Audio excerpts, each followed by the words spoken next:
আরাফাত দিনের দোয়া হলো সবচেয়ে সেরা দোয়া। বছরে যে কোনো সময়ের মধ্যে সেরা দোয়া হলো আরাফাত দিনের দোয়া। আরাফাত দিনে নফল রোজা রাখবো ইনশাআল্লাহ। এই রোজাটাকে জিলহজের 9 তারিখেই রাখবো নাকি আরাফাত দিন হাজিদের অবস্থানকে হিসাব করে রাখবো, এটা নিয়ে দুই রকমের মত আজকাল শোনা যায়। আরাফার দিনের বিশেষ আমল কি, বিস্তারিত বলুন। আরাফার দিনের আমল যারা আরাফায় অবস্থান করছেন তাদের জন্য একরকম, আর আরাফাত দিনে যারা আরাফায় অবস্থান করছেন না, বিশ্বব্যাপী বিভিন্ন জায়গায় আছেন, তাদের জন্য ভিন্ন রকম। যারা আরাফা অবস্থান করছেন, নবী আলাইহিস সালাম বলেছেন খায়রুদ দুআ দুআ ইয়াউমি আরাফা।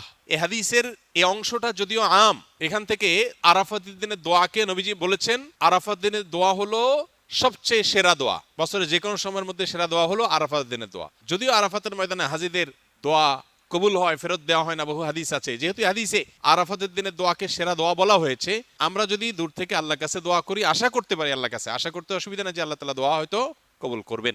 দ্বিতীয়ত নবী আলাইহিস সালাম বলেছেন খায়রুমা ওয়া খায়রুমা আনা কুলতু আনা ওয়ান নাবিয়্যুনা মিন